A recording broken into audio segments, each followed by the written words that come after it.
الصحف كما قال تعالى ألم تعلم أن الله يعلم ما في السماء والأرض إن ذلك في كتاب إن ذلك على الله يسير মহান আল্লাহ সমস্ত প্রশংসা যে আল্লাহ রাব্বুল আলামিন প্রত্যেকটি সৃষ্টির আল্লাহ রাব্বুল আলামিনের জাত সত্তা ছাড়া সবকিছু হচ্ছে তার সৃষ্টি, সবকিছুর তাকদীর বা ভাগ্য নির্ধারণ করেছেন। তার মধ্যে শ্রেষ্ঠ জাতি হচ্ছে মানুষ। আল্লাহ রাব্বুল আলামিন সবকিছুকেই শরীরধারিত করেছেন, সুপরিমিত করেছেন, আর প্রত্যেকটি বস্তুর পরিমাণকে নির্ধারণ করা কি কাদার বা তাকদীর বলা হয়। আজকের আলোচনার বিষয়বস্তু আমাদের আল আকিদা আল ওয়াসিতিয়া নামক শাইখুল ইসলাম ইবনে তাইমিয়া রাহমাতুল্লাহ আলাইহির আকিদা সম্বলিত কিতাবের বিষয়বস্তু হচ্ছে তাকদীরের প্রতি ঈমান এবং তাকদীর বা কাদার কথাটি যে বিষয়গুলিকে শামিল, এর মধ্যে তাকদীরের স্তরগুলি বর্ণনা করা হবে। এ সম্পর্কে যেসব সংশয় রয়েছে, গুমরাহি রয়েছে, সেগুলি থেকে সতর্ক করা হবে। এটি হচ্ছে আমাদের এই কিতাবের ধারাবাহিক আলোচনা 30তম পর্ব, 30 নম্বর আমাদের আলোচনা। বলছেন ভাষ্যকার এই কিতাবের শেখ সালেহুল ফাওজান হাফিজাহুল্লাহ তাআলা, আল ঈমান বিল কাদার, তাকদীরের প্রতি ঈমান, ও বায়ানু মা ইয়াতাদাম্মানুহু, এবং তাকদীর কথাটি যে বিষয়গুলিকে শামিল, তাকদীর কথাটি অন্তর্ভুক্ত যে বিষয়গুলি, তাকদীর বলতে যে বিষয়গুলি তার মধ্যে আসে আলোচনায়। আহলে সুন্নাত ওয়াল জামাতের আকীদা হচ্ছে যে ঈমানের রোকন বা স্তম্ভ বা খুঁটি বা পিলার হচ্ছে কয়টি? 6টি। প্রথম হচ্ছে আল্লাহর প্রতি ঈমান, 2 নম্বরে মালায়েকা ফেরেশতাগণের প্রতি ঈমান, 3 নম্বরে আল্লাহর আসমানে নাযিলকৃত কিতাব সমূহের প্রতি ঈমান, তারপরে রাসূলগণের প্রতি ঈমান, তারপরে 5 নম্বরে পরকালের প্রতি ঈমান, আখিরাতের প্রতি ঈমান, আর তারপরে হচ্ছে ভালো মন্দ তাকদীরের প্রতি ঈমান। গত আলোচনা আমাদের শেষ হয়েছে আখিরাত সম্পর্কে। বলছেন যে ওয়াতুমিনুল ফিরকাতুন নাজিয়াতু আহলুস সুন্নাত ওয়াল জামাআহ, নাজাত প্রাপ্ত দল বিশ্বাস করে, নাজাত প্রাপ্ত দল। এই জন্য বলেছেন যে এই মুসলিম জাতি, যেই জাতি এই উম্মতের সাথে নিজেকে সম্পৃক্ত করে, যেই জাতি নিজেকে ইসলামের সাথে সম্পর্কিত রাখে, যে আমরা মুসলিম, অর্থাৎ দাবি করে যে মুসলিম, এদের অনেক দল উপদল হবে। যেমন ভবিষ্যৎবাণী করেছে রাসূলুল্লাহ সাল্লাল্লাহু আলাইহি ওয়াসাল্লাম। কত দল হবে বলেছেন? 73 দলে বিভক্ত হবে, আর সবগুলি পথভ্রষ্ট গুমরাহ, আর সবগুলি জাহান্নামে যাবে। কেউ স্থায়ী, কেউ অস্থায়ী, সবাই স্থায়ী যাবে না। এই হাদিসের অর্থ এই নয় যে যতগুলি গুমরাহ ফিরকা আছে মুসলিমদের সবাই চিরকাল জাহান্নামে থাকবে, এটা আসলে উদ্দেশ্য এই হাদিসের নয়। ওরা জাহান্নামী, কেউ স্থায়ী, কেউ অস্থায়ী। আর কারো হয়তো সাজা শাস্তি হয়ে, দুনিয়ার সাজা শাস্তি হয়ে, অথবা কবরে জীবনের সাজা শাস্তি হয়ে মাপ পেয়েও যেতে পারে, বিচার দিবসের হিসাব নিকাশের পরে জাহান্নামে নাও যেতে পারে, কিন্তু জাহান্নামের শাস্তি কবরে পেয়েছে। তো গোমরাহ যে সব দলগুলি রয়েছে সেগুলি বিভিন্ন স্তর রয়েছে, একটি অপরটির চাইতে বড়, কেউ ছোট কেউ বড় গোমরাহ। এই 73টার মধ্যে একটি দল পরিত্রাণ পাবে, মুক্তি পাবে, যেই দলটির নাম হচ্ছে আল ফিরকাতুন নাজিয়াহ, নাজাত প্রাপ্ত দল, মুক্তি প্রাপ্ত দল। হ্যাঁ, যেই দলটি, যে জামাতটি জাহান্নামের আযাব থেকে মুক্তি পাবে, প্রথমখানেই জান্নাতে যেতে পারবে, তাদের যদি আমল বাধা সৃষ্টি না করে, তাহলে আবার সহি আকীদার দলের দিক থেকে, কিন্তু ফরজে ঘাটতি করেছে বা বিভিন্ন কাবিরা গুলিতে লিপ্ত হয়েছে, শিরক বিদআতের মাধ্যমে গোমরাহ হয়নি, কিন্তু বিভিন্ন পাপের মাধ্যমে হারাম খেয়েছে, হারাম কাজ করেছে, হারাম দেখেছে, যার ফলেও জাহান্নামে যাবে। তো নাজাত প্রাপ্ত দল এর মধ্যে ফাসিকও থাকতে পারে, ফাসিকও থাকতে পারে, কিন্তু আকীদার ক্ষেত্রে, মানহাজের ক্ষেত্রে তারা হচ্ছে নাজাত প্রাপ্ত দল। ধর্মের নামে কিছু করে জাহান্নামে যেতে হবে না, ওরাকে ধর্ম মনে করে করেছে, দিন মনে করে করেছে, আর সেটা শিরক হয়ে গেছে, সেটা বেদাত হয়ে গেছে, সুতরাং জাহান্নামে যাচ্ছে, এমনটা হবে না। হ্যাঁ, চুরি করার কারণে সহি আকীদার লোক চোর থাকতে পারে, বেঈমান থাকতে পারে, সুদখোর ঘুষখোর থাকতে পারে, হ্যাঁ, জেনাকারী হইতে পারে, মদখোর হইতে পারে, তারপরে ফারায়েজ ওয়াজিবাতে ঘাটতি থাকতে পারে, পাঁচ ওয়াক্ত সালাতে অথবা জামাতে অথবা আপনার যাকাতে, হজে, সিয়ামে, রোজাতে ইত্যাদিতে ঘাটতি থাকতে পারে, হিজাব পর্দা ঘাটতি, আকীদার বেপরদা। তাই কি প্রথমখানি জান্নাতে চলে যাও বলবেন না? শাস্তি হতে পারে, কিন্তু ধর্ম করে জাহান্নামে যেতে হবে না তাদেরকে। বিধর্মিতার কারণে বা পাপের কারণে, ফাসিকির কারণে তাদেরকে জাহান্নামে যেতে হবে হয়তো। এই বিষয়গুলো আসলে বুঝে নিতে হবে, যাতে করে এটা না মনে করেন যে সহি আকীদা হইলে একবারে সোজা জান্নাত। হ্যাঁ, বাকিগুলোর তো হিসাব হবে। কাবিরা গুনাহ করেছেন তো ওগুলোর তো হিসাব হবে, ফরজ ওয়াজিবে ঘাটতি করেছে ওগুলোর তো হিসাব হবে। সুতরাং নামটা চমৎকার হয়ে গেলে অথবা সহি আকীদার সাথে সম্পৃক্ত হলেই জান্নাত নিজের জন্য বরাদ্দ করবেন, এটা একটা গুমরাহি বা ভুল ধারণা। তো ফিরকা নাজিয়া বলা হয়েছে, যে কথাটি বললাম খুব সূক্ষ্ম কথা মনে রাখবেন, যে ধর্মের নামে ধর্মকর্ম করে জাহান্নামে যেতে হবে তাদেরকে। দিন পালন করছে, এই ক্ষেত্রে সহি দিন পালন করছে, আকীদার ক্ষেত্রে, তাওহীদের ক্ষেত্রে, সুন্নাহর ক্ষেত্রে। এই ফিরকা নাজিয়া যাদের অপর নাম হচ্ছে আহলুস সুন্নাত ওয়াল জামাআহ, যাদের আরেকটি নাম হচ্ছে যারা কোরআন সুন্নাহর অনুসারী, হ্যাঁ, সে আহলুস সুন্নাহ ওয়াল জামাআহ বলেন অথবা আসহাবুল হাদিস বলেন অথবা আহলুল হাদিস বলেন, এই নামগুলি সালাফে সালেহীনরা ব্যবহার করেছেন। যেমন ইমাম আহমদ রহমতুল্লাহ আলাইহি যখন এই সাহায্য প্রাপ্তি দলটি সম্পর্কে তাকে জিজ্ঞেস করা হয়, যেই দলকে আল্লাহ সাহায্য করবেন দুনিয়াতে, যেই দল নাজাত প্রাপ্ত, তখন তিনি বলেছেন ইল্লাম ইয়াকুনু আহলাল হাদিস ফালা আদরি মানহুম, সেই দলটি যদি আহলুল হাদিস মানে কোরআন সুন্নাহর অনুসারী, আহলুল হাদিস মানে নাম আহলে হাদিস নয়, আবার এটা আবার ভাববেন না যে নামটা আহলে হাদিস হইলেই কাজ হয়ে গেল, না না না, ভুল কথা। আকীদা, মানহাজে, আমলে যে কোরআন সুন্নাহর অনুসারী আহলুল হাদিস, আর তারপরে যদি নাম থাকে অসুবিধা নেই, কিন্তু শুধু শুধু নাম আর নামের সাথে কামের মিল নেই, ওইতে কাজ হবে না।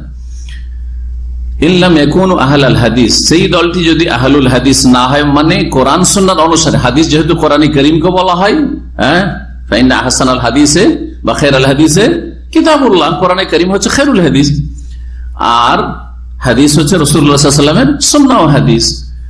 তো যদি আহলুল হাদিস কোরআন সুন্নাহর অনুসারী এই দলটি না হয়, ফালা আদরি মানহুম, তাহলে আমি জানি না যে আর কি হইতে পারে, মানে এই দলটি ছাড়া আর কোন দল হতেই পারে না যারা কোরআন সুন্নাহর প্রতি আমলকারী হবে।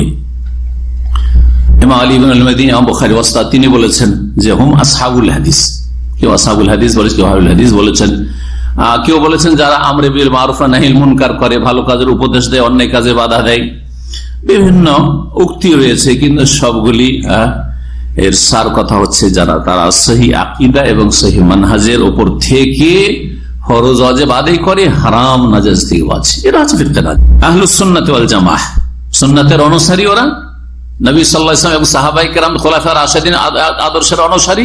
ওয়াল জামাআহ মানে জামাতুস সাহাবা, সাহাবায়ে কেরামের জামাতই হচ্ছে আদর্শ জামাত। জামাত হিসাবে, দল হিসাবে আমাদের জামাত যদি আদর্শ হয়, তো আজকালকার কোন জামাতকে আদর্শ বলতে পারবেন না, তবে সাহাবায়ে কেরামদের জামাতকে কি বলবেন? আদর্শ জামাত, 100%, 100%। জি, রাসূলুল্লাহ সাল্লাল্লাহু আলাইহি সাল্লামের হুবহু তারা ফটোকপি ছিলেন। জি হ্যাঁ, দল হিসাবে সেই দলটি হচ্ছে জামাতে হাক্কা, হক জামাত। সেই জন্য সহি আকীদা ও মানহাজের অনুসারীদেরকে আহলুস সুন্নাত ওয়াল জামাআহ বলা হয়। আবার এই নামটি আজকাল সবচেয়ে বেশি যারা শিরিক বিদআত করে, তারা নিজের লেভেল হিসাবে সাইনবোর্ড হিসেবে ব্যবহার করে বেরলভীরা। কখনো তারা আহলে সুন্নাত ওয়াল জামাত না, তারা খুলাফায়ে রাশিদিনদের অনুসারী, না সুন্নাহর অনুসারী, না জামাতুস সাহাবার অনুসারী। জামাতুস সাহাবা তাওহীদ সুন্নাহর অনুসারী ছিল, এরা শিরক বিদআতের অনুসারী। এদের ধর্ম করে হচ্ছে কবর মাজার পূজা করা আর সুফিবাদে ডুবে থাকা, কুফরি আকীদাতে ডুবে থাকা, শুধু বিদআতি আকীদা নয়। সুতরাং নামে কখনো ধোঁকা খাবে না, নাম কোনো কাজে আসবে না, কাজে আসবে।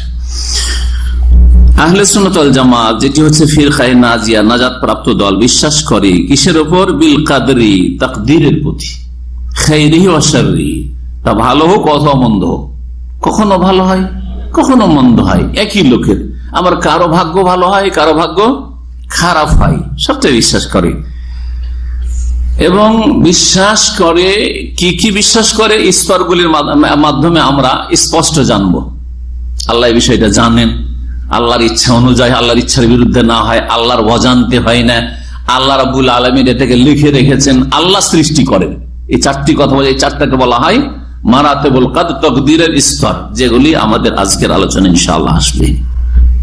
তার সাথে সাথে ভালো তকদিরে অহংকারী হইতে হবে না, আর খারাপ তকদিরে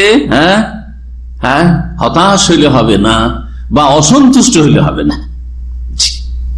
কথা বলছেন না আমার? আপনার খুব ভাগ্য ভালো, অহংকারে ফেটে পড়েছেন, আমার মতো ভালো মানুষ আর কেউ নেই, গোমরা।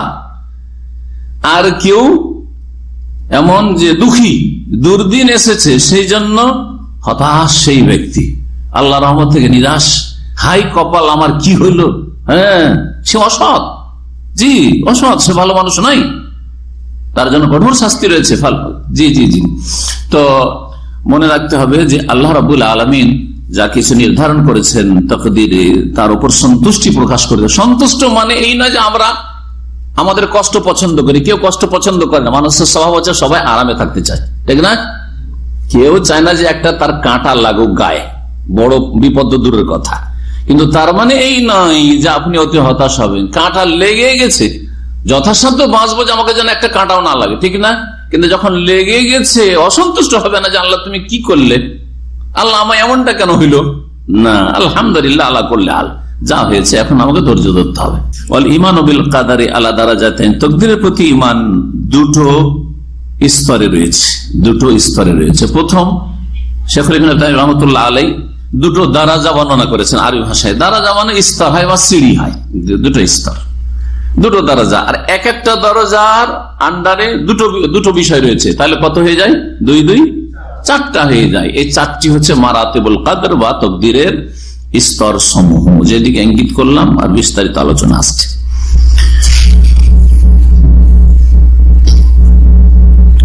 নাজাতপ্রাপ্ত দল আহলে সুন্নাত ওয়াল জামাত, এবং তারা ভালো মন্দ তাকদীরে বিশ্বাস রাখে।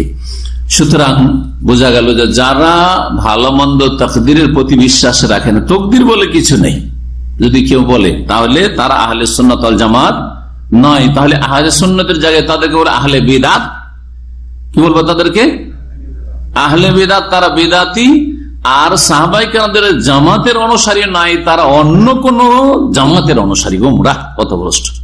তারা রাসূলুল্লাহ সাল্লাল্লাহু আলাইহি ওয়াসাল্লামের সুন্নাহ ও তরিকার অনুসারী নয়, আর রাসূল সাল্লাল্লাহু আলাইহি ওয়াসাল্লামের সাহাবায়ে কেরাম রাদিয়াল্লাহু আনহুমের অনুসারী নয়।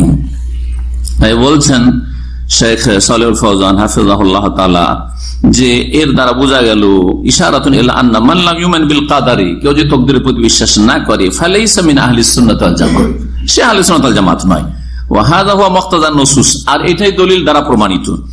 যেমন জিবরাইল আলাইহিস সালামের সেই প্রসিদ্ধ হাদিসে সহিহ মুসলিমে রয়েছে, হাদিস নম্বর 9 শুরুতে রয়েছে সহিহ মুসলিমে, নবী করিম সাল্লাল্লাহু আলাইহি ওয়াসাল্লামের কাছে জিবরাইল আলাইহিস সালাম এসে 5টি প্রশ্ন করেছিলেন। প্রথম প্রশ্ন ইসলাম সম্পর্কে ছিল, 5টি খুঁটি বলেছিল রাসূলুল্লাহ সাল্লাল্লাহু আলাইহি ওয়াসাল্লাম। তারপরে ঈমান সম্পর্কে ছিল 6টি খুঁটি বা স্তম্ভ বলেছিল রাসূলুল্লাহ সাল্লাল্লাহু আলাইহি ওয়াসাল্লাম। ফামান আনকারাহু ফালাইসা বিমুমিন, এই তাকদীরের প্রতি ঈমান হচ্ছে ফাজালাল ঈমান বিল কদরি সাদিস আরকানিল ঈমান, তাকদীরের প্রতি ঈমান হচ্ছে ঈমানের 6ষ্ঠ স্তম্ভ, 6 নম্বর রুকুন খুঁটি। সুতরাং ফামান আনকারাহু, কেউ যদি অস্বীকার করে আমি তাকদীর মানি না, ফালাইসা বিমুমিন, সে মুমিন মুসলিম নয়। কামা লাম ইউমিন বিগাইরি মিন আরকানি, যেমনই কেউ যদি বলে আমি আল্লাহ মানি না বা আল্লাহর একত্ব মানি না, তাহলে মুসলিম না, যে কাফের। কেউ যদি বলে আমি আল্লাহ মানি কিন্তু আমি ফেরেশতা মানি না, তাহলে কাফের। কেউ যদি বলে যে আমি জিবরাইলকে মানি না, বিশ্বাস করি না, তাহলে কাফের। কেউ যদি বলে যে আমি কোন এক রাসূলকে মানি না, তাহলে কাফের। লা নুফারিকু বাইনা আহাদিন মির রাসূলি, রাসূলগণের প্রতি ঈমানের ক্ষেত্রে আমরা কোনো পার্থক্য করি না। কেউ যদি বলে আমি তাওরাতটা আল্লাহর কিতাব এটা মানি না, তাহলে সে কাফের, মুসলিম না। আল্লাহর কিতাব বলে মানতে হবে, যেহেতু আল্লাহ তার কিতাব বলেছেন আসমানি কিতাব, কিন্তু তাওরাতের বিধান না রহিত হয়ে গেছে, সুতরাং মানা চলবে না। তাকদীরের প্রতি ঈমানের দুটো দারাজা রয়েছে বললেন, আর প্রত্যেকটি দারাজাতে দুটো বস্তু শামিল রয়েছে, এই কথাই না বললেন? তো বলছেন এর দ্বারা ইঙ্গিত করেছেন এদিকে যে আন্নাল ঈমান বিল কাদারি ইশতামিলু আলা আরবা'i মারাতিব, তাকদীরের প্রতি ঈমানের 4টি স্তর রয়েছে। সংক্ষেপে সেগুলি শুনে নেন, তারপর বিস্তারিত আলোচনা আসছে। প্রথম হচ্ছে ইলমুল্লাহিল আযালি বিকুল্লি শাই, আল্লাহর ইলমে আযালি মানে এমন ব্যাপক জ্ঞান যার কোনো আদি অন্ত নেই, শুরু নেই, যে আল্লাহ অমুক কালে জানতেন না তারপরে জেনেছেন, এমনটা নাই। এটা হচ্ছে আজাল। আজাল মানে যার শুরু নেই, আর আবাদ মানে যার শেষ নেই, যার আদি অন্ত নেই। তাহলে আল্লাহর ইলমে আজাল, আমার ইলমে আজাল এই কথা ব্যবহার, আজাল মানে সর্বদাই যে ইলম আল্লাহ রাব্বুল আলামিনের কি ছিল আর আছে আর থাকবে, এছাড়া আজালি আর আবাদি এই দুটো শব্দ মনে রাখবেন। তো আল্লাহ যখন সবকিছুই সর্বদাই জানেন, এর অন্তর্ভুক্ত হচ্ছে যে আল্লাহ বান্দারা কি আমল করছে করবে তাও জানেন। বর্তমানে যেই বান্দারা দুনিয়াতে মানব জাতি আছে কি কাজকর্ম করছে আল্লাহ জানছেন না? জানছেন না? যেমন আল্লাহ এখন জানছেন, তেমনি যাদেরকে আল্লাহ এখনো সৃষ্টি করেননি, আগামীতে যারা সৃষ্টি হবে তারাও কি করবে দুনিয়াতে এসে আল্লাহ জানেন না? জানেন না? না, তাদের শুধু ওই বয়সটা কত, কোথায় জন্মিবে এটাই জানেন শুধু না, ওরা যে জন্মিবে, জন্মার পরে সুস্থ না অসুস্থ, কতদিন বাঁচবে, আর কি কি কাজ করবে, কখন কোন ঘন্টায় কোন মিনিটে কোন সেকেন্ডে কি কাজ তাদের দ্বারা হবে, ভালো না মন্দ সবই আল্লাহ জানেন। সবকিছুকে শামিল আল্লাহর ইলম, এটা একটা ইলমুল্লাহ, সহজে কি বলবেন আল্লাহর ইলম, প্রথম স্তর। দ্বিতীয় স্তর হচ্ছে কিতাবাতুল্লাহ যালিকা, আল্লাহ যে সবকিছু জানেন আবার এগুলো রেকর্ড করে লিখেও রেখেছেন লৌহে মাহফুজে, ফিল লৌহিল মাহফুজ, সুরক্ষিত ফলকে। তৃতীয় স্তর হচ্ছে মাশিয়াতুল্লাহ শামিলা, আল্লাহর ব্যাপক ইচ্ছা, মানে আল্লাহর ইচ্ছা সমস্ত কিছুকে শামিল। আল্লাহর ইচ্ছার বিরুদ্ধে কিছু হয় না, কিন্তু আল্লাহর বিনা হুকুমে কিছু হয় না, এটি গুমরাহি কথা। আল্লাহর হুকুম মানে এখানে শরঈ হুকুমের কথা বলছি। আল্লাহর হুকুম মানে যদি বলেন যে আমরুর কওনি মানে ইচ্ছার অর্থ, সেটা আলাদা কথা, সেটা সূক্ষ্ম বিষয়। কিন্তু জনগণ কি হুকুম মানে কি বুঝে? হুকুম মানে নির্দেশ বুঝে, ঠিক কিনা? তো আল্লাহর বিনা হুকুমে বিনা নির্দেশে কিছু হয় না।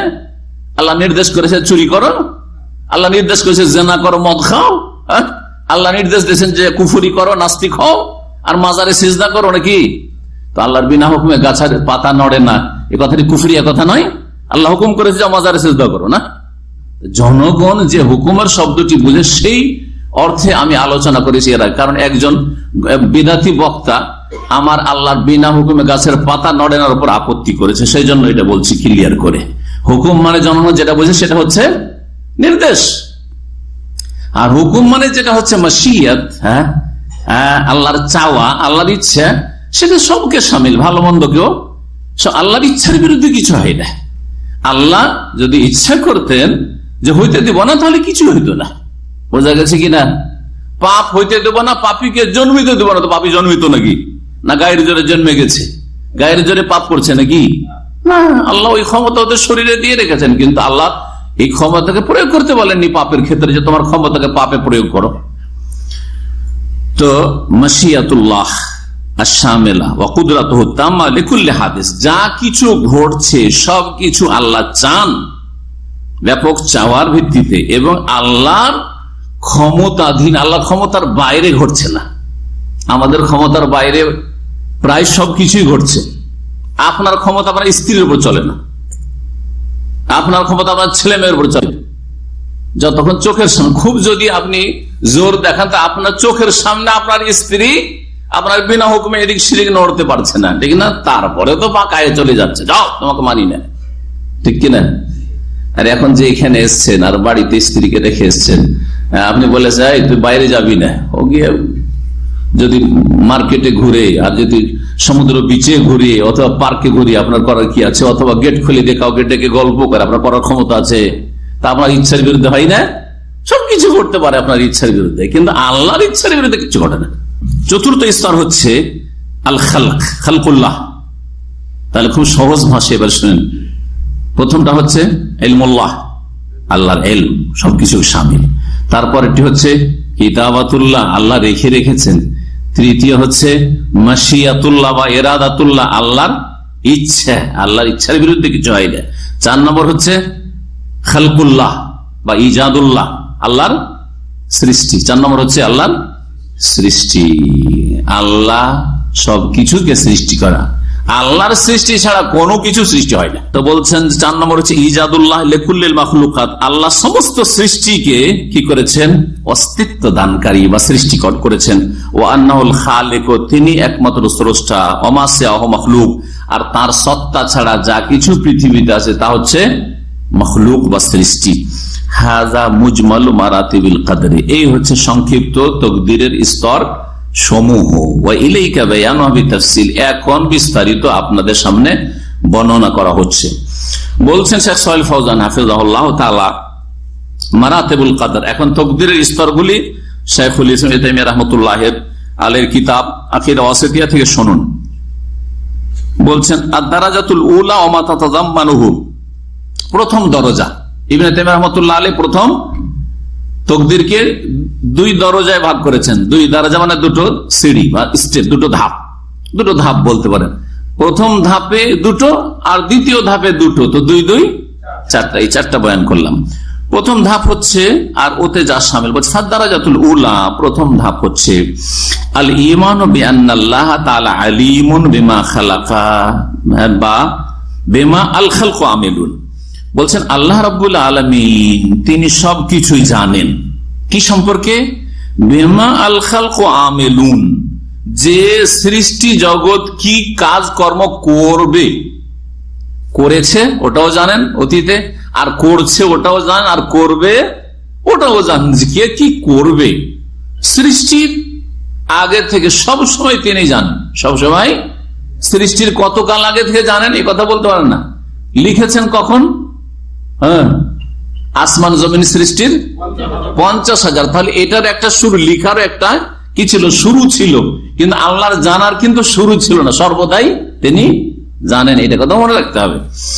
তো বলছেন যে সৃষ্টি জগৎ যা কিছু আমল করবে বা কর্ম করবে, আমল মানে তো আমরা বুঝি ধর্মীয় আমল না, ধর্মীয় কাজ কি করবে আর দুনিয়ার কাজ কি করবে, কে কতটা ইমানদার হবে, কে কতটা নামাজি মুসল্লি হবে, কে কতটা সিয়াম পালন করবে, কে কতটা যাকাত দাতা হবে, কে কতটা হজ করবে, কে কতটা উমরা করবে, কে কতটা নেক কাজ করবে, কে কতটা পাপ করবে, আর কে কতটা রুজি রোজগার করবে, আর কে কতটা শ্বাস নেবে, সবকিছু লেখা আছে এবং সবকিছু আল্লাহ জানেন। প্রথমটা হচ্ছে আল্লাহ জানেন বিইলমিহিল কাদিম, তার এমন জ্ঞান দ্বারা যার কোনো আদি নেই, শুরু নেই। কাদিম মানে প্রাচীন হয়, কাদিম মানে পুরাতন হয়। তো এখানে প্রাচীন পুরাতন কথাটি বেমানান লাগছে। তো কি বলবো আমরা? যে জ্ঞানের কোন শুরু নেই, আদি নেই। আল্লাযী হুয়া মাওসুফুন বিহি আযালান ওয়া আবাদান, যেই জ্ঞান, যেই ইলম আল্লাহ রাব্বুল আলামিনের গুণ সর্বদা, আযাল থেকে আবাদ পর্যন্ত, চিরকাল তিনি আলিম, আর চিরকাল তিনি আলিম থাকবেন, সর্বদাই ছিলেন এবং থাকবেন। ওয়া আলেমা জামি আহওয়ালিহিম, এবং আল্লাহ সৃষ্টি জগতের সমস্ত অবস্থা জানেন। মিনাত তাআতি ওয়াল মাসি, ভালো এবং মন্দ, কে ভালো কাজ কতটা করবে, আর মাসি কে পাপ কাজ কতটা করবে, সব জানেন। ওয়াল আরজাক, রিজিক কে কত পাবে আর কোথায় পাবে, আর কি রিজিক পাবে, কে তার বিদ্যা দিয়ে, কে তার ব্যবসা দিয়ে, কে হাতের কাজ দিয়ে, কে দিন মজুর করে, সবই জানেন। ওয়াল আজাল, এবং আয়ু আল্লাহ রাব্বুল আলামিন জানেন। এবং এই আয়ুর সমাপ্তি কোথায় ঘটবে, কে আকাশ পথে মরবে, আর কে জমিনে মরবে, আর কে পানি পথে মরবে, কে কি অবস্থায় মরবে, সব সুম্মা কাতাব। এটা হলো একটা, তাহলে ইলমুল্লাহ। 2 নম্বর সুম্মা কাতাবাল্লাহু ফিল লাওহিল মাহফুজ মাকাদিরাল খালকি, অতঃপর আল্লাহ রাব্বুল আলামিন লিখে রেখেছেন লৌহে মাহফুজে সৃষ্টি জগতের তাকদীর সমূহ। এটা হলো দ্বিতীয় কিতাবাটা, হচ্ছে দ্বিতীয় স্তর। এই লিখাটা কেমন করে হইল, এই মর্মে সেই হাদিসটির দিকে ইঙ্গিত করছেন যা নবী করিম সাল্লাল্লাহু আলাইহি ওয়াসাল্লাম থেকে বর্ণিত। ফাআউয়ালা মা খালাকাল্লাহুল কলম, সর্বপ্রথম আল্লাহ রাব্বুল আলামিন কি সৃষ্টি করলেন? কলম। এই সর্বপ্রথম কলম মানে তার আগে কিছু সৃষ্টি হয়নি, এই না, এটা অর্থ এখানে বোঝানো হয়নি। কারণ এই কলমের যখন তাকে লিখতে বলা হইল, লিখবে কিসে? কলম দ্বারা লিখবে। তো লিখবে কোথায়? কলম দ্বারা তো লিখবে, কিন্তু কোন একটা জায়গাতে তো লিখতে হবে, খাতা তো লাগবে। সেটা কি? লহে মাহফুজ। তাহলে তার আগে লহে মাহফুজ সৃষ্টি হয়ে আছে। হ্যাঁ, লহে মাহফুজ, আরশ আছে, কুরসি আছে, ঠিক না? জি হ্যাঁ। তো কথা হচ্ছে যে এখানে এই কথাটি বোঝানো হয়েছে যে যখন আল্লাহ এই তকদির লিখেন, এই তকদির লিখার আগে কলম সৃষ্টি করলেন। কালাম, প্রথম কলম সৃষ্টি করলেন, তারপরে লিখতে বললেন। এর মানে এই নয় যে কলমের আগে আর কিছু সৃষ্টি হয়নি। এটা ওলামারা অর্থ করেছেন যাতে করে আপনার এতরাজ, আপত্তি না হয়। জি, কাল আল্লাহ, তারপরে কলমকে আল্লাহ বলে উক্তুব, লেখো। মা আক্তব, আল্লাহ কি লিখবো? কাল উক্তুব মা হুয়া কায়িনুন ইলা ইয়াউমিল কিয়ামা, তুমি লিখো যা কিছু ঘটবে কিয়ামত পর্যন্ত, সবকিছু লিখো। ফামা আসাবাল ইনসান লাম ইয়াকুন লিয়াখতিয়াহু, সুতরাং মানুষের উপর যে কোন অবস্থা আসে, ভালো হোক আর মন্দ হোক, সেটা তাকে ভুল করে অন্য কাউকে লাগবে না। বুঝা গেছে না? অর্থাৎ বিপদ আপদ যদি আপনার ভাগ্যে থাকে, সেটা আমার উপরে আসবে না। আর আমার ভাগ্যে থাকে, আমার পাশে বসে আছেন, আপনাকে লাগবে। কথা বোঝা গেছে না? জি, এটা বিপদের ক্ষেত্রে বুঝালাম। সুখের ক্ষেত্রেও যেই রুজিটা আপনার আছে, আমি যদি রাত দিন চেষ্টা করি যে কেড়ে নিয়ে আমার হকে লাগাবো, আমি খাবো, এটা ও অসম্ভব, লাগবে না, আমার নসিবে জুটবে না। আর আমার রুজি কাড়ার জন্য ছিনিয়ে নেওয়ার যদি আপনি কেন সারা দুনিয়া চেষ্টা করে, তবুও কিছু করতে পারবে না। কথা বোঝা গেছে? এর নাম তকদির। এত হালকা মনে করি না তকদির বিষয়টি, কারণ আমরা অনেক ভয় করি। হ্যাঁ, এই বেটার জন্য আমার রুজিটা গেল। হ্যাঁ, এই বেটা যে দুশ্মনী করছে, কখন আমার ভাত উঠলো, এত ভয় কেন? আরে ভাই, এত ভয়। কেউ কিছু করতে পারে? মানুষের হাতে আল্লাহ রাখেন, আসমানে রেখেছেন, জমিনও রাখেন, না হলে মানুষ কোথা থেকে উদ্ধার করে নিত। অফিস সময় রিজকে সবকিছু ফাইসালা কোথায়? আকাশের ওপর। ওখানে মানুষ যেতেই পারবে না, দুশ্মন যেতেই পারবে না। কথা বোঝা গেছে? জি, হায়াত কেড়ে নিতে পারবে না, মত এনে দিতে পারবে না। অনেকে মরার জন্য হাই হাই করছে, মরে যেতাম ভালো হইত, মরছে না, তখন আত্মহত্যা করতে যাচ্ছে। আত্মহত্যা করতে গিয়েও মনে করছে মরে যাবো, কিন্তু মরলো না। কেমন করে বেঁচে গেল? হচ্ছে না? আমার কেউ মরতে চায় না, জীবনে যেন মরণ না আসে, ও তাড়াতাড়ি মরে গেল। জি, তাকদীর। বলছেন যে মানুষের ওপর যা কিছু আসে, সেটা তাকে ভুল করে অন্য কারো কাছে যাবে না। আপনার রুজি আমার কাছে ভুল করে আসবে না, আর আমার রুজি আপনার কাছে ভুল করে যাবে না। ওমা আখতাহু, আর যেটা ভুল করে গেছে, মানে আপনার নসিবে লাগলো না, লাম ইয়াকুন লিইউসিব, সেটা আপনার কাছে আসতো না। আমাদের কোন চাকরি বাকরি বা একটা সুযোগ সুবিধা আসছিল, হঠাৎ করে না হইলে এই ব্যাটার জন্য তো এটা হইল না। হ্যাঁ, আমার কফিলের জন্য আমি ক্ষতিগ্রস্ত, আরে ওইটাই নসিব আছে তোমার। জি হ্যাঁ, এর জন্য আর ওর জন্য সব বলে লাভ নেই। জাফাতিল আকলাম, কলমগুলি শুকিয়ে গেছে। কলমগুলি কলম শুকালে আর লিখে না, সুতরাং তকদিরের রিভিউ হবে না, যা লেখা হয়ে গেছে। তবিয়াতু সুহুফ, আর যে লিপি, হ্যাঁ, যাতে লেখা হচ্ছিল, সেটা কি হয়েছে? লেখার পরে ওই কালিগুলো কি হয়েছে? শুকিয়ে গেছে। জি হ্যাঁ, লহে মাহফুজে লেখা হয়েছিল, তারপরে শুকিয়ে গেছে। কামা কালা তাআলা, মহান আল্লাহ বলেন, আলাম তাআলাম, হে নবী তুমি কি জানো না? হে মুসলিম তুমি কি জানো না? হে মানুষ তুমি জানো না? সম্বোধন রাসূলুল্লাহ সাল্লাল্লাহু আলাইহি ওয়াসাল্লামকে প্রথম, তারপরে মুসলিমকে, এই উম্মতের মানুষ সেই জন্য, আর তারপরে যে কোনো মানুষের জন্য কোরআন নাযিল হয়েছে সেজন্য, সবটাই বললাম। বুঝছেন না? প্রথম আল্লাহ কাকে সম্বোধন করেছেন? কোরআন নাযিল, নবীকে। তারপরে আমাদেরকে, কারণ আমরা কোরআনের প্রতি বিশ্বাসী। তারপরে সারা বিশ্বের সমস্ত মানবতাকে কোরআন সম্বোধন, ইয়া আইয়ুহান নাস, হে মানব সকল। জি, তো আল্লাহ তাআলা, হে মানুষ তুমি কি জানো না? আন্নাল্লাহু ইয়ালামু মা ফিস সামাই ওয়াল আরদ, যে আকাশ এবং জমিনে যা কিছু আছে আল্লাহ সম্যক জ্ঞানী, আল্লাহ সব জানেন। ইন্না যালিকা ফি কিতাব, এক তো জানেন প্রমাণ হইল, তাই না? ইলমুল্লাহ প্রমাণ হইল, সবকিছু আল্লাহ জানেন। ইলমুল্লাহ এক নাম্বার। দুই নম্বর, ইন্না যালিকা ফি কিতাব, যা জানেন এটা লিখনিতে আছে, মানে লিখা আছে লৌহে মাহফুজে। তাহলে দ্বিতীয় স্তর কিতাবাতুল আল্লাহ লিখাও এই আয়াত দ্বারা প্রমাণিত হইল। আবার এগুলো খুব মুশকিল নাকি? আমাদের জন্য তো মুশকিল। 10টা লোকের হিসাব, নিজের হিসাবটা রাখতে পারি না। যারা হিসাব একটা একটা করে লিখে রাখেননি, যদি বলি এক মাসে কি খেলেন আর কত টাকা খরচ হিসাব দেন, তো আপনি নিজে বলতে পারবেন না কোন দিকে কত টাকা খরচ করলাম, নিজের হিসাব নিজেই দিতে পারবেন না, ঠিক না? পরের হিসাব আর কোম্পানির হিসাব তো দূরের কথা লিখে না রাখলেন। কিন্তু আল্লাহ বলছে ইন্না যালিকা আলাল্লাহি ইয়াসির, এসব আল্লাহর জন্য সহজ, জানাও সহজ আর লিখে রাখাও সহজ। সূরা হজর আয়াত নম্বর 70। দ্বিতীয় আয়াত সূরা হাদীদের আয়াত নম্বর 22 মহান আল্লাহ ইরশাদ করেছেন ওয়াকাল মা আসাবা মিন মুসিবাতিন ফিল আরদি ওয়ালা ফি আনফুসিকুম ইল্লা ফি কিতাব।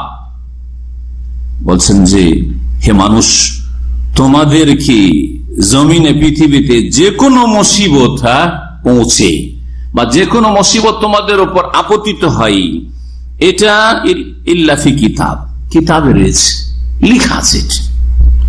এমন কোন মুসিবত নেই, মা নাফিয়া শাব্দিক অর্থ করি, মা আসাবা মিন মুসিবাতিন ফিল আরদে, পৃথিবীতে এমন কোন মুসিবত আসতে পারে না জমিনে, ওয়ালা ফি আনফুসিকুম, আর তোমাদের জানের ক্ষেত্রে প্রাণের ক্ষেত্রে কোন মুসিবত বিপদ আপদ আসতে পারে না, ইল্লা ফি কিতাব, যা আসে তা লেখা আছে, লিখনিতে আছে। কখন আল্লাহ লিখেছেন? মিন কাবলে আন নাবরাহা, সেসবকে সৃষ্টি করার পূর্বেই এটা লেখা আছে, সবকিছু সৃষ্টি করার পূর্বে, এমনকি আসমান জমির সৃষ্টিরও অনেক পূর্বে। ইন্না যালিকা আলাল্লাহি ইয়াসির, এসব হচ্ছে আল্লাহর জন্য বড় সহজ। ইবনে তাইমিয়া রাহিমাহুল্লাহ কথাগুলি তরজমা সংক্ষিপ্ত এবং ব্যাখ্যা শেষ করে দিই, তারপরে বিস্তারিত শেখ সালেহ ফৌজান হাফিজাহুল্লাহর ভাষ্য থেকে শোনাবো, যাতে আরো স্পষ্ট হবে। ওয়াহাযা তাকদীর আত-তাবিউ লিইলমিহি সুবহানাহু ইয়াকুনু ফি মাওয়াদি'a জুমলাতান ওয়া তাফসীলা। বলছেন যে এই যে আল্লাহ রাব্বুল আলামিনের পক্ষ থেকে তাকদীর যা নির্ধারিত রয়েছে, ভাগ্য সুনির্ধারিত রয়েছে, যা আল্লাহর জ্ঞানের আওতাভুক্ত, আল্লাহর জ্ঞানের এলমের বাইরে নাই, আল্লাহর এলমের তাবে মানে তার আন্ডারে রয়েছে। এটা কখনো কখনো সংক্ষিপ্ত হবে আর কখনো কখনো বিস্তারিত, কখনো কখনো সংক্ষিপ্ত আর কখনো কখনো বিস্তারিত। জুমলাতান মানে সংক্ষিপ্ত আর তাফসিলান মানে বিস্তারিত। এই জন্য হোলসেলকে জুমলা আজকাল বলা হচ্ছে, একসাথে উঠিয়ে দিয়ে দিলাম, একটা একটা করে দেখলেন না কি আছে না আছে, একসাথে উঠিয়ে একবারে কার্টুনকে কার্টুন উঠিয়ে দিয়ে দিবে না, জুমলা। তো জুমলাতুন মানে সংক্ষিপ্ত। ফাকাদ কাতাবা ফিল লাওহিল মাহফুজ মা শাআ, প্রথম আল্লাহ রাব্বুল আলামিন সুরক্ষিত ফলকে লাওহে মাহফুজে যা চেয়েছেন, যেভাবে চেয়েছেন, যার জন্য যতটা চেয়েছেন লিখে রেখেছেন।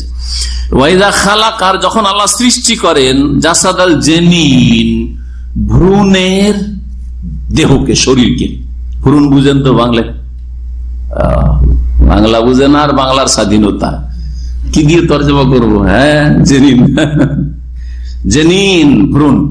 পেটে মা যখন গর্ভধারণ করে, হ্যাঁ, যখন পজিটিভ আসে তখন 40 দিন কি থাকে?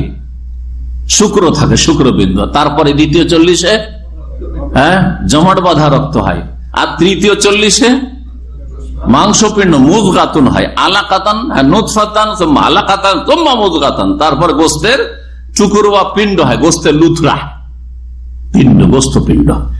এই গোস্ত পিণ্ড এটা হচ্ছে ভ্রূণ। ধীরে ধীরে ধীরে ধীরে কি হচ্ছে? বাড়ছে, ওইটা রং পরিবর্তন হচ্ছে, অবস্থার পরিবর্তন ঘটছে। যখন 3 4 12 120 দিন, 340 বললাম না, 340 120 দিন হলো, তখন কি হয়ে যায়? ফেরেশতাকে আল্লাহ পাঠান যে 4টা বিষয় লিখো এখন ওর। এটা তফসিলি। সংক্ষিপ্ত হচ্ছে যে প্রত্যেকটা বস্তুর তকদির আল্লাহ লাওহে মাহফুজে লিখে রেখেছেন, এটা হচ্ছে জুমলাতান, সংক্ষিপ্ত তকদিরের প্রতিমান। বোঝা গেছে? আর তাফসিলান হচ্ছে এই যে প্রত্যেকে নিজ নিজ মাতৃগর্ভে যখন আপনি ভ্রূণ হিসাবে প্রথম অবস্থায় যখন এসেছেন, 120 দিন যখন হয়েছে তখন আপনি জেনে, তারপরে যখন আস্তে আস্তে বাড়ছে, এই 250 গ্রাম থেকে 500 হলো, 500 থেকে 700 800, 1 kilo 1.5 kilo 2 kilo 2.5 kilo 3 kilo, এখন ভূমিষ্ঠ। যতদিন ভূমিষ্ঠ হয়নি এটার নাম হচ্ছে জেনিন। বোঝা গেছে না? জেনিন। তো যখন আল্লাহ এই ভ্রূণের দেহ সৃষ্টি করে, 120 দিন হয়ে যায়, তারপর তখন আস্তে আস্তে কি হয়? গোস্তের ভিতরে হাড্ডি হয়, আর হাড্ডির উপর তখন গোস্ত যেন পোশাকের মতো পরিধান করিয়ে দেওয়া হয়, আর আস্তে আস্তে ওজন বাড়তে থাকে। লিখা কাবলা নাফখি রূহি ফিহি, তাতে আত্মা ফুঁকে দেওয়ার পূর্বে, বাসা ইলাইহি মালাকান, ফেরেশতাকে আল্লাহ পাঠান, একজন ফেরেশতাকে আল্লাহ পাঠিয়ে দেন এই দায়িত্ব দিয়ে। কি দায়িত্ব? ফাইয়ুমারু বিআরবা'i কালিমাত, 4টি কথা লিখে দেওয়ার জন্য হুকুম করা। অথচ তাকদীর তো লৌহ মাহফুজে লেখা আছে, ওটা হচ্ছে জুমলাতান, সংক্ষিপ্ত লেখা আছে। লৌহ মাহফুজে কি লেখা আছে? সংক্ষিপ্ত লেখা আছে। এখন তাফসীল, এটা হচ্ছে উমরি, জি এটা হচ্ছে আপনার আয়ুর। জি হ্যাঁ, কি লেখা হয়? ফায়ুকালু, ও ফেরেশতা বলে আল্লাহ কি লিখবো? বলে উকতুব রিজকাহু, ও রিজিক লিখো। রিজিকের মধ্যে আয়ু, রিজিকের মধ্যে রুজি, খাদ্য, পানি, সুস্থতা ইত্যাদি। জি হ্যাঁ, ও আজালহু, রিজক একটা রিজক তাহলে খাবার দাবার ধরে না, কারণ আজালও বলেছে আলাদা করে। তো রিজক মানে তাহলে তার খাদ্য পানীয় ইত্যাদি, যে ভোগের সামগ্রী, এক কথায়। ও আজালহু, এবং তার আয়ু, বয়স কত, বয়স চলে আসলো। ও আমালহু, এবং তার আমল, কাজকর্ম, কি কাজ করবে সে, শিক্ষিত না অশিক্ষিত? হ্যাঁ, শিক্ষিত তো কোন ময়দানের শিক্ষিত, তার পেশা কি হবে, আমল, দুনিয়ার আমল। ও শাকিউন আম সাঈদুন, তারপরে দ্বীনি আমল, সে আল্লাহর অনুগত না অবাধ্য ইত্যাদি। হ্যাঁ, আমল সৎ না অসৎ আমল, পাপী না ভালো, এগুলো আমলের অন্তর্ভুক্ত। তারপরে শেষ পরিণামে ওয়াশাকিউন আও সাঈদুন, শেষখানে 80 বছর বয়সে বা 60 বছর বয়সে যখন মৃত্যুবরণ করছে, সে বদনসিব না খুশনসিব। শাকিউন মানে হতভাগা, বদবখত, হ্যাঁ বদনসিব শাকি। আর সাঈদুন মানে ভাগ্যবান, হ্যাঁ ভাগ্যবান, ভাগ্যবান কিনা। অনেক সময় আমল করেছেন অনেক, কিন্তু শেষকালে নিজেই খারাপ আমল করলেন, আল্লাহর দোষ নাকি? সারা জীবন ভালোই করে গেলেন, সহি আকীদার লোক ছিলেন আপনি, আর মাশাআল্লাহ দিনেরও পাবন্দি করেছেন, ফরজ ওয়াজিব সবকিছু আদায় করেছেন। শেষ জীবনে কোন অসৎ চক্রের পাল্লাই পড়ে গিয়ে মাজারে সিজদা করে আসলেন, তারপরে মত হয়ে গেল। চিরকাল আমল বরবাদ হইল না? হইল না? দোষ চাপাবেন আল্লাহর উপর, এতদিন ভালো কাজ করলো, দোষ আল্লাহ নাকি? না ওই লোকের দোষ? কারণ অনেকে নিজের দোষ খুঁজে পায় না, আল্লাহর পর দোষ চাপায়। সারা জীবন এই লোকটা ভালো কাজ করলো, শেষখানে এরকম হয়ে গেল, তাহলে আমল করে লাভটা কি? আরে কে করলো কাজটা? আল্লাহ জবরদস্তি করেছে না তুমি করেছো এই কাজ? সারা জীবন ভালো থাকলে না কেন? অনেকে কিন্তু আছে 40 বছর জেনার কাছে যায়নি, আর নোংরা 40, 50, 60 বছর বয়সে জেনায় লিপ্ত। দোষ আল্লাহ না দোষ ওই লোকের? বলেন। জি হ্যাঁ, তো কথা হচ্ছে যে শেষখানে শাকিউন আও সাঈদুন, বদনসিব না খুশনসিব, ওয়া নাহওয়া যালিকা ইত্যাদি ইত্যাদি। ফাহাযা তাকদীরু, এই যে তাকদীরটা, এই 4টি বিষয়ের কথা। কাদ কানা ইউনকিরুহু গুলাতুল কাদরিয়া কাদিমান ওয়া মুনকিরুহু আল-ইয়াওম কালিল। এই যে তাকদীর মানুষের রয়েছে, যে আল্লাহ রাব্বুল লাহ মাহফুজে লিখে রেখেছেন, আর এই বিষয়গুলি লিখার নির্দেশ দেন যখন ভ্রূণ মায়ের পেটে যখন গর্ভধারণ করে থাকে, ওই সময় 120 দিনে। এটা যারা চরমপন্থী কাদরিয়া, মানে কাদরিয়া যারা তাকদীরকে অস্বীকার করে, তাদের মধ্যে আবার 2 পন্থী আছে। একটা হচ্ছে গোলাতুল কাদরিয়া, মানে চরমপন্থী তাকদীর অস্বীকারী, আর একটা হচ্ছে নরমপন্থী তাকদীর অস্বীকারী। নরমপন্থী তাকদীর অস্বীকারী, এরপরের আলোচনাগুলিতে আসবে যে নরমপন্থী কারা। এখন নরমপন্থী তাকদীর অস্বীকারী মেলা আছে, কিন্তু গরমপন্থী বা চরমপন্থী তাকদীর অস্বীকারীরা এগুলো কিচ্ছু মানত না, যে আল্লাহ কারো রিজিকও লিখে রাখেননি, আর আল্লাহ মানুষের আয়ু লিখে রাখেননি, আল্লাহ মানুষের আমলও লিখে রাখেননি, আল্লাহ মানুষের শেষ পরিণামও লিখে রাখেননি, কি হবে না হবে, জান্নাতি না জাহান্নামী, কিচ্ছু লেখা নেই। বরং তারা আল্লাহর এলেমকে অস্বীকার করেছে, বলছে আল্লাহ জানেন না যে কি কি করবে না। আল্লাহ জানেন না যে এই লোকটি বাঁচলে কি করবে না করবে। কেমন লাগে আপনাকে?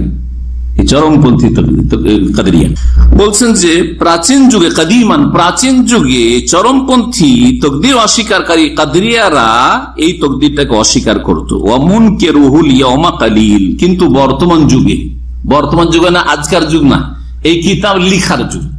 এই কিতাবটি আকীদা ওয়াসিতিয়া শাইখুল ইসলাম ইবনে তাইমিয়া রাহমাতুল্লাহ লিখেছেন 8ম শতাব্দীতে, 700 হিজরি থেকে 800 হিজরি, প্রায় 750 পরে। এই সময়টাতে তার জীবনটা মোটামুটি।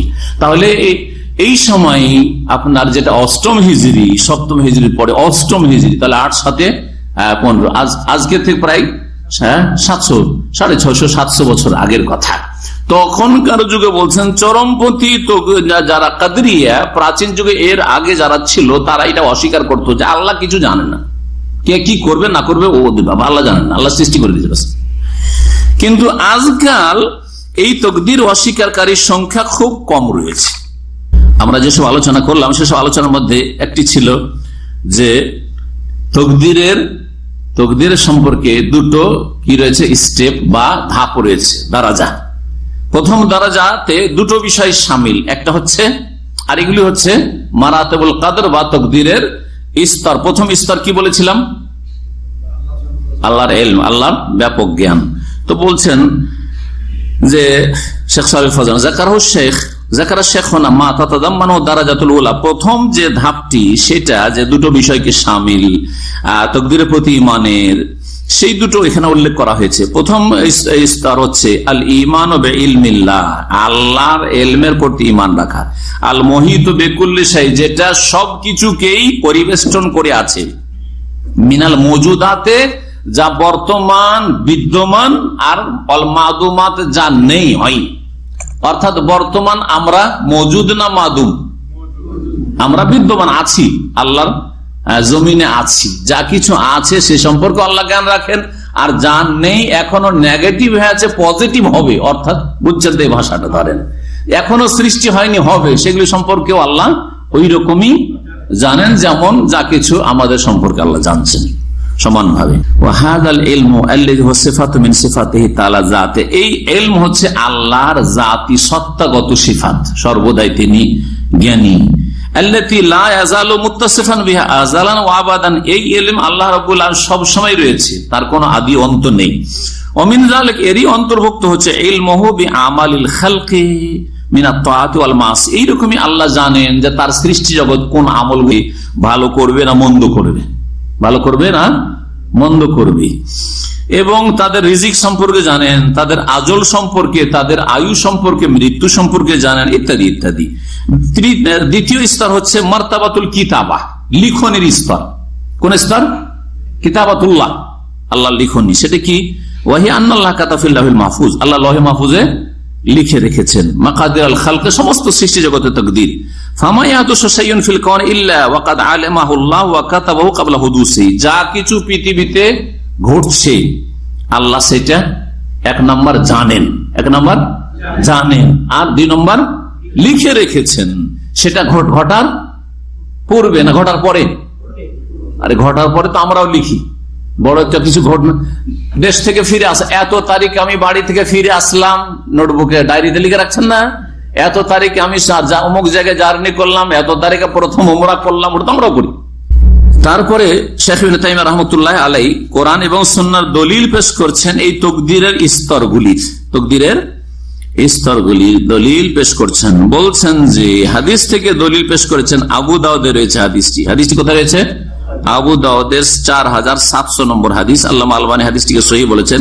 উবাদা ইবনে সামিত রাদিয়াল্লাহু তাআলা আনহু থেকে বর্ণিত, রাসূলুল্লাহ সাল্লাল্লাহু আলাইহি ওয়াসাল্লাম বলেছেন, আউয়ালা মা খালাকাল্লাহুল কলম, সর্বপ্রথম আল্লাহ কলম সৃষ্টি করলেন। ফাকালা লাহু বল উকতুব, কালা মা আকতুব, কালা উকতুব মাকাদিরা কুল্লি শাই হাত্তা তাকুম, কিয়ামত পর্যন্ত হবে কিছু তকদীর লেখো। এই হাদিস প্রমাণ করে কি? ইয়াদুল্লু আলা মারতাবাতিল কিতাবাতি, লিখার একটা স্তর রয়েছে, তকদীর আল্লাহ লিখে রেখেছেন। ওয়ান্নাল মাকাদিরা কুল্লাহা মাকতুবা, আর তকদীর সবগুলি লিখা আছে। তকদীর সবগুলি, এমন বলতে পারেন না যে কিছু কিছু তকদীর লিখা আছে, না, সব লিখা আছে, সব লিখা আছে। একটু আগে বললাম না যে আউয়ালা মা খালাকাল্লাহুল কলম, এর মানে এই নয় যে দুনিয়ার সমস্ত সৃষ্টি প্রথম সৃষ্টি কলম, এটা নয়। আসলে এটা যারা বুঝেছে হাদিস ভালো করে বুঝেনি বা গ্রামার বুঝে না। এই ক্ষেত্রে দুই রকম ভাবে ব্যাখ্যা করা হয়েছে, তার মধ্যে একটি ব্যাখ্যা আপনাদেরকে শোনায়। বলছেন যে আউয়ালা শব্দটি রুইয়া বিনাসবি আউয়ালা, জাবার দিয়ে ফাতা দিয়ে পড়া হয়েছে। ফাতা মানে বুঝেন তো, জবর দিয়ে আউয়ালা, আউয়ালা মা খালাকাল্লাহুল কালামা আলা আন্নাল কালামা জুমলাতুন ওয়াহিদা, একটা জুমলা, একটা বাক্য। জানো ওর অর্থ হচ্ছে আন্নাহু ইনদা আউয়ালি খালকিহিল কালাম কালাল উকতুব, কলম সৃষ্টি করার পরে প্রথম তাকে লিখতে বললেন তকদীর। কলম যে প্রথম সৃষ্টি হইল, প্রথম কলম সৃষ্টি হয়নি, কিন্তু কলম সৃষ্টি হওয়ার পরে যে হুকুমটি আল্লাহর হয়েছিল সেটা অন্য কোনো না, কি? তকদীর লেখার হুকুম। কোনটা? তকদীর লেখার হুকুম। এবার বুঝতে পেরেছেন? জি।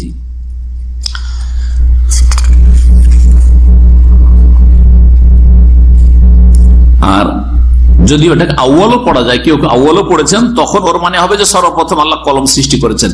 যখন এইরকম হবে তো মেলা এইরকম হাদিস এসছে, প্রথম এইটা, তো এইরকম যদি অর্থ নেওয়া যায়, তখন আর একভাবে সমন্বয় ওলামারা করে, সেটা হচ্ছে যে যেই বস্তুগুলি বা যেই বিষয়গুলি আগে আগে হয়েছে সেগুলির মধ্যেকার এটা একটা, সেগুলির মধ্যেকার একটা।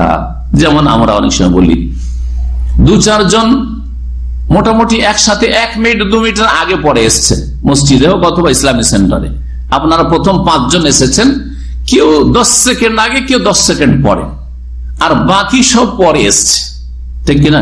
এটা উদাহরণ দিচ্ছি, বুঝেন ভালো করে। আপনারা 5 জন যারা ওই 5-10 সেকেন্ড বার 1 মিনিট 2 মিনিটের আগে পরে এসেছেন, সবাই বলছেন আমি প্রথম এসেছি। কি বলছেন? আমি প্রথম এসেছি। মিথ্যা বলছেন নাকি? কিন্তু আপনি আসলে 10 সেকেন্ড পরে এসছেন, বা 3 জনের পরে এসছেন, 1 মিনিট 1.5 মিনিট পরে এসছেন, তারপর আমি প্রথম এসেছি। কথা কি ভুল? যারা প্রথম এসছে তাদের মধ্যেকার আমি একজন। এর মানে হয় মিন আউয়ালে মানজা, এর মানে হয় যারা প্রথম এসেছে তাদের অন্তর্ভুক্ত আমি একজন, এই অর্থ হয়ে থাকে। যেই বিষয়গুলি বা যে বস্তুগুলি আল্লাহ সর্বপ্রথম সৃষ্টি করছেন তার একটি হচ্ছে, প্রথম দিকের সৃষ্টি হচ্ছে কলম, এই অর্থ করা যেতে পারে। দ্বিতীয় একটা ব্যাখ্যা হাদিসে এতটুকু শুধু হাদিস, কিন্তু কিয়ামত পর্যন্ত সবকিছুর তকদির লিখো। তারপরে যে কথাটি আছে যে মানুষের ওপর যে বিপদ আপদ আসে সেটা ভুল করবে না, আর যেটা ভুল করেছে সেটা তাকে আসবে না, এটা কিন্তু হাদিসের কথা নাই, এটা নবী সাল্লাল্লাহু আলাইহি ওয়াসাল্লামের কথা নাই। এটা হচ্ছে সাহাবী উবাদা ইবনে সামিত রাদিয়াল্লাহু তাআলা আনহুর ব্যাখ্যা স্বরূপ কথা। এই হাদিসের ব্যাখ্যাতে বিশ্লেষণে তিনি বলেছেন, ওলামারা বলেছেন। আয়াতগুলি দ্বারা যা প্রমাণ হলো সেটা তো আমরা স্পষ্টই করে দিয়েছি, যে আয়াত দ্বারা কি জানতে পারলাম, যে আল্লাহ সবকিছু জানেন, আর আল্লাহ ইন্না যালিকা ফি কিতাব লিখেও রেখেছেন। জি, তাকদীর সম্পর্কে, তাকদীরের প্রতি ঈমান বা তাকদীরকে 2 ভাগে ভাগ করলেন, বা তাকদীরের প্রতি ঈমানকে বলেন জুমলাতান ওয়া তাফসিলান, সংক্ষিপ্ত আর বিস্তারিত। তো এই ক্ষেত্রে বলছেন শেখ সালেহ ফাওজান এই কথাটির ব্যাখ্যায়, আন্না তাকদীর আর নাওআন, তাকদীর হচ্ছে 2 রকমের। তাকদীর হচ্ছে আল্লাহর সুপরিমিত করা বা তাকদীর নির্ধারণ করা 2 রকমের, তাকদীরুল আম, তাকদীরুল খাস। একটা হচ্ছে আম তাকদীর, আর একটা খাস তাকদীর। আম তাকদীর কি বলছে? শামিলুন লিকুল্লি কায়িন, যে কোনো সৃষ্টিকে শামিল, যে কোনো সৃষ্টিকে শামিল। ওয়া হুয়াল্লাযী তাকাদ্দামাল কালামু আলাইহি বিআদিল্লাতি ওয়া হুয়াল মাকতুব ফিল লাওহিল মাহফুজ, যা আল্লাহ জানেন এবং আল্লাহ লাওহে মাহফুজে সবকিছুকে লিখে রেখেছেন। মাকাদিরা কুল্লি শাই, সবকিছুর তাকদীর লেখা আছে। তাকদীর খাস কি? খাস প্রত্যেকের তাকদীর, আমার তাকদীর, আপনার তাকদীর, অন্যান্য সৃষ্টির তাকদীর। তাকদীর খাস হচ্ছে ওয়া হুয়া তাফসীলুন লিল কাদারিল আম, এই যে আম তাকদীরটা লেখা আছে লাওহে মাহফুজে, ওইটার কি বিস্তারিত বিষয়াদি। ওয়া হুয়া সালাসাতু আনওয়া, এই খাস তাকদীরকে 3 ভাগে ভাগ করা যেতে পারে। খাস তাকদীরকে 3 ভাগে ভাগ করা যেতে পারে, ভালো করে শুনেন। তাকদীরে উমরি, তাকদীরে হাউলি, আর তাকদীরে ইয়াউমি। কে বলতে পারেন প্রথম তাকদীরকে কয় ভাগে ভাগ করলাম? 2 ভাগে ভাগ। কি? আম খাস। মাশাআল্লাহ, তাকদীরে আম আর তাকদীরে খাস। আম যেটা আল্লাহ সবকিছু জানেন এবং সবকিছুর তাকদীর লৌহ মাহফুজে লিখে রেখেছেন। জি, এইটা চরমপন্থী কাদরিয়া তাকদীর অস্বীকারীরা শুধু অস্বীকার করে, বাকি যারা মধ্যমপন্থী বা নরমপন্থী যারা কাদরিয়া তাকদীর অস্বীকারী বা তাকদীর ক্ষেত্রে গোমরা, তারা অস্বীকার করে না। জি, লৌহ মাহফুজে লেখার আল্লাহ জানেন সবকিছু।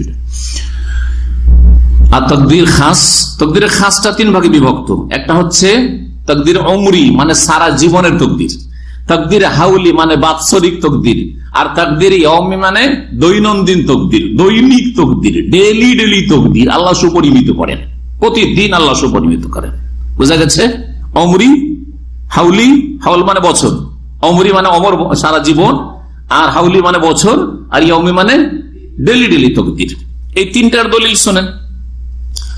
বলছেন হাযা মানা কওলি শেখ, এটা হচ্ছে শেখ ইবনে তাইমিয়া রাহিমাহুল্লাহর কথার ব্যাখ্যা। ওয়া হাযা তাকদীরু তাবিউ লিইলমিহি সুবহানাহু ইয়াকুনু ফি মাওদিআ জুমলাতান ওয়া তাফসীলান। বলছে এই যে তাকদীর, যেটা আল্লাহর ইলমের অন্তর্ভুক্ত, আল্লাহ সুবহানাহু ওয়া তাআলার, সেটা কখনো সংক্ষেপে হয় মানে তাকদীরে আম হয়, আর কখনো তাফসীলান হয় মানে খাস হয়। তাকদীরে আম হচ্ছে তাকদিরে উমরি সারা জীবনের তকদির, যেমন একটু আগে শোনাইলাম যখন বীর্যের বয়স 120 দিন হয়ে যায়, গর্ভধারণের 120 দিন হয়ে যায়, তখন কি করা হয়?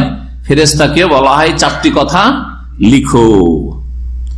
বলা হয় রিজকিহি ওয়া আজালিহি ওয়া আমালিহি ওয়া শাকাওয়াতিহি ওয়া সাআদাতিহি। জি, রিজিক, তার আয়ু এবং তার আমল, আর তার সে ভালো না মন্দ। জি। 2 নম্বর তাকদিরে হাউলি, তাকদিরে উমরি তাহলে সারা জীবনে লিখে দেওয়া হয়েছে, আমার আপনার সবাই লিখে দেওয়া হয়েছে, প্রতি বছর লিখা হচ্ছে। এটা কখন? শবে বরাতে। বেদাতীদের কাছে শবে বরাতে বিনা দলিলে, আর কোরআন সুন্নাহ অনুসারীদের কাছে এটা হচ্ছে লাইলাতুল কাদারে। কাদার মানে তকদির, আর সেটা লিখা হয় লাইলাতুল কাদারে, সেই জন্য ওই রাতের নাম হচ্ছে লাইলাতুল কাদার। লাইলাতুল কাদারের নামকরণের একটি কারণ এটাও, যেই রাতে কাদার মানে আল্লাহ 1 বছরের রুজি বা সবকিছু সুপরিমিত করেন, সুনির্ধারণ করেন। আর কাদার মানে মর্যাদা হয়, কাদার মানে আরেকটা অর্থ হয় মর্যাদা। এই লোকটা আমার কদরই করলেন, মানুষের কদরই জানে না, মানে কি সম্মান, ইজ্জত সম্মান জানা, ঠিক না? তো লাইলাতুল কাদারকে লাইলাতুল কাদার বলা হয়। দ্বিতীয় কারণ হচ্ছে যে এটা হচ্ছে বড়ই সম্মানিত বা মর্যাদা সম্পন্ন রাত, মর্যাদা সম্পন্ন রাত।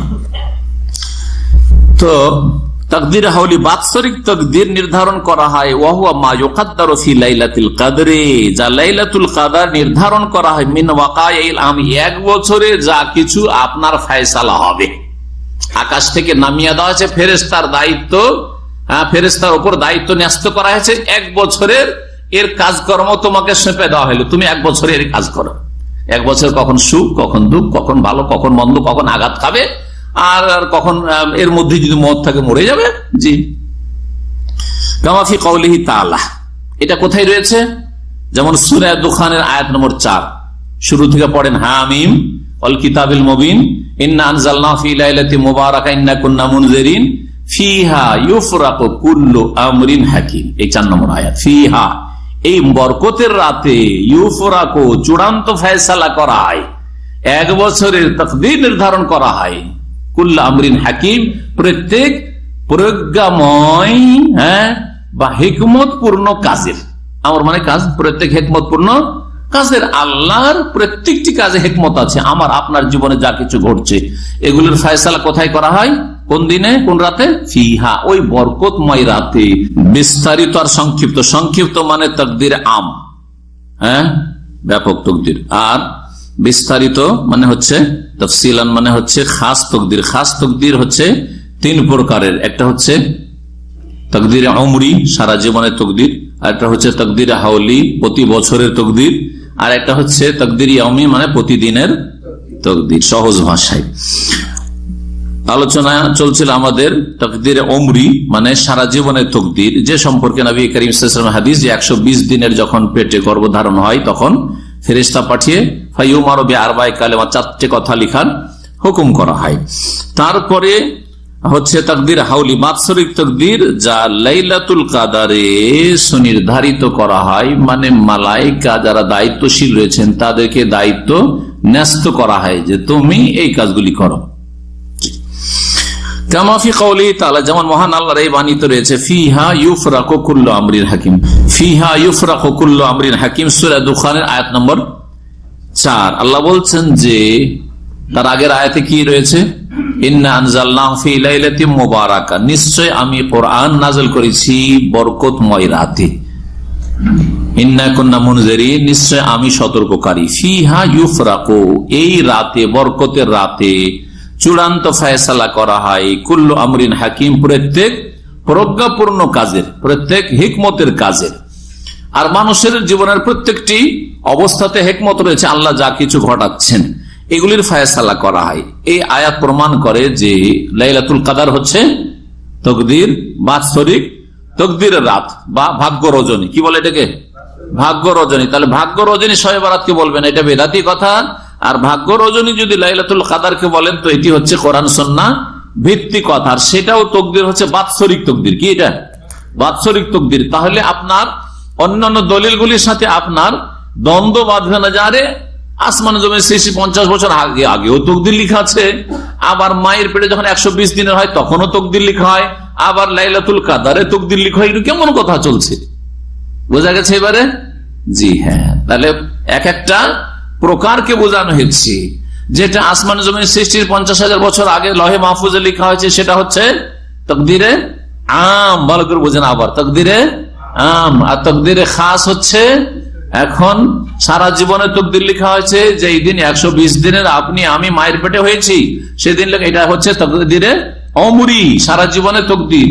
আর বাৎসরিক তকদির লাইলাতুল কাদারে ভাগ্য রজনী এতে লেখা হয়।